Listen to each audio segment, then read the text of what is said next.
Montha తుఫాన్ జడలు విప్పుతోంది. తీరం దాటేందుకు ఇంకా సమయం ఉండడంతో క్షణం క్షణం అలర్ట్గా ఉంటోంది అధికార యంత్రాంగం. హోరు గాలికి తోడు సముద్రుడు మహోగ్ర రూపం దాల్చడంతో నెల్లూరు నుంచి శ్రీకాకుళం వరకు తీర ప్రాంతాలు చిగురుటాకులా వణికిపోతున్నాయి. కోనసీమ, కాకినాడ, మచిలీపట్నం ప్రాంతాల్లో సముద్రం అల్లకొల్లేలంగా మారింది. కోనసీమ ప్రాంతాల్లోనే తుఫాను తీరం దాటే అవకాశం ఉందని అంచనా వేస్తున్న అధికారులు అప్రమత్తంగా ఉన్నారు.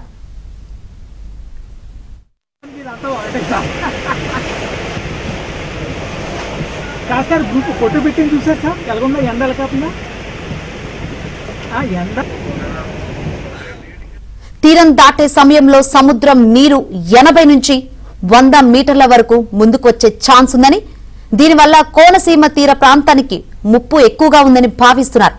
ఈ ప్రాంతంలోనే తీవ్ర నష్టం జరిగే అవకాశం ఉందని అంచనా వేసిన కోనసీమ కలెక్టర్, ఎస్పీలు మధ్యాహ్నం లోపు తీర ప్రాంత ప్రజలను పూర్తి స్థాయిలో పునరావాస కేంద్రాలకు తరలించేందుకు ఏర్పాట్లు చేశారు. ఇక గొల్లప్రోలు టోల్ గేట్ సమీపంలో ఏలేరు నీటి ఉధృతికి 216వ జాతీయ రహదారి కోతకు గురవుతోంది. పెద్దాపురం నుంచి జగ్గంపేట వెళ్లే రహదారిలో చెట్టు కొమ్మలు విరిగిపడ్డాయి. పురాతన వృక్షాలు నేలకూలాయి. పలుచోట్ల విద్యుత్ స్తంభాలు ధ్వంసం కావడంతో విద్యుత్ సరఫరాకు అంతరాయం ఏర్పడుతోంది.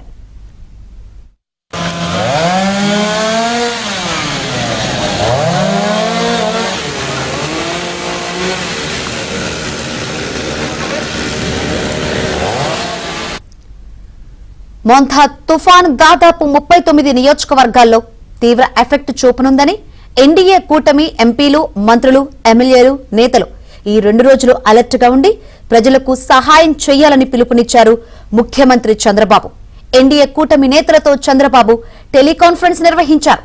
ప్రజల్ని చైతన్యపరుస్తూ ఎన్డీఏ కార్యకర్తలు స్వచ్ఛంద సేవకులుగా ముందుకు వచ్చి సహాయ కార్యక్రమాల్లో పాల్గొనాలని పిలుపునిచ్చారు. అవసరమైతే కేంద్ర సాయం కూడా కోరతామన్నారు.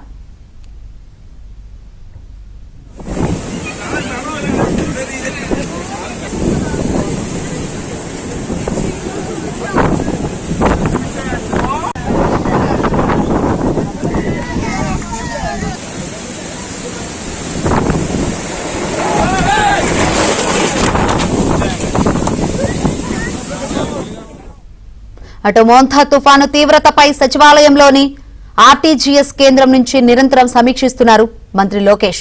హోంమంత్రి అనిత ఇతర ఉన్నతాధికారులతో కలిసి పరిస్థితులను ఎప్పటికప్పుడు అంచనా వేయాలని ఆదేశించారు లోకేష్. ఏ ప్రాంతంలో మోంథా తుఫాను తీరం దాటుతుందో అధికారులను ఆరా తీసిన లోకేష్ నిన్నటి నుంచి వివిధ జిల్లాల్లో కురిసిన వర్షపాతంపై వివరాలు అడిగి తెలుసుకున్నారు. ఎలాంటి పరిస్థితులనైనా ఎదుర్కొనేందుకు సిద్ధంగా ఉండాలని అధికారులను ఆదేశించారు మంత్రి లోకేష్. తుఫాను ప్రభావిత ప్రాంతాల్లో కూటమి నేతలు, కార్యకర్తలు అందుబాటులో ఉండి ప్రజలకు అవసరమైన సహాయక చర్యలు చేపట్టాలని సూచించారు.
ఎన్టీఆర్ జిల్లా కంచికచర్ల పోలీసులు ప్రజలను అప్రమత్తం చేస్తున్నారు.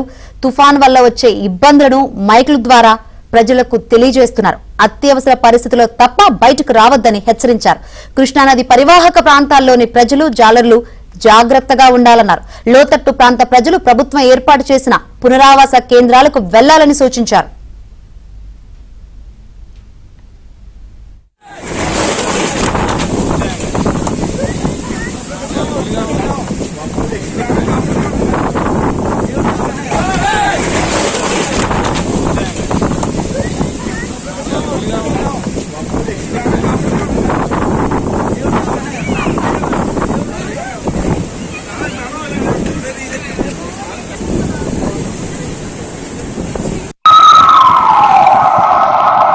కంచికచర్ల మండల ప్రజలకు పోలీసు వారి విజ్ఞప్తి.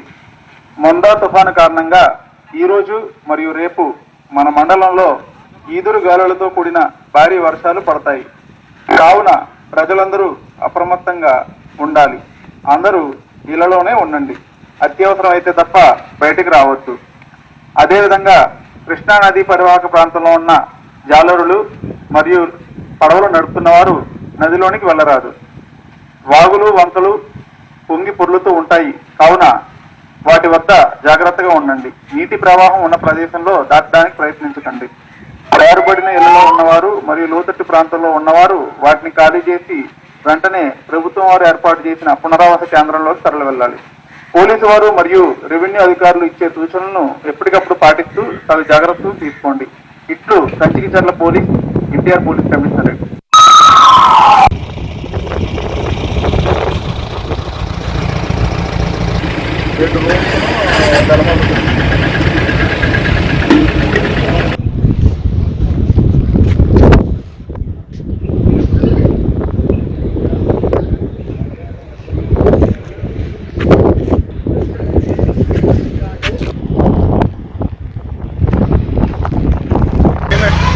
ఆ క్షణం ఆగిందంటే అనవసరంగా ఇబ్బంది పడతాం. రోజు ఆగినామా మనం, 2 రోజులు ఆగినామా, ఈ రోజు రేపు రేవులోకి చేపలు పట్టడానికి కానీ అనవసరంగా ఎవరో దిగదు. ఓకేనా? చేపలు పట్టడానికి పడవలు వేసుకుని వెళ్ళడం ప్రమాదాన్ని కొని తెచ్చుకోవద్దు. మీకు ఏదైనా సరే అత్యవసరం అనిపించింది అంటే మాత్రం రీహాబిలిటేషన్ సెంటర్ ఉంది, అక్కడికి మనం వెళ్ళిపోవాలి. ఓకేనా? అత్యవసరం అంటే ఏంటి, పరిస్థితి బాగానే ఉంది. ఇక్కడంతా ఏం లేదు, ఇబ్బంది లేదు. తేడా కనిపించింది. తేడా కనిపిస్తే ఏంటి, ఒక్క క్షణంలో ఫ్లడ్ వాటర్ వచ్చింది అనుకో, మనం ఎక్కడ దాకా వచ్చింది, ఇక్కడ దాకా వచ్చింది, ఊళ్ళోకి వాటర్ వచ్చేసింది.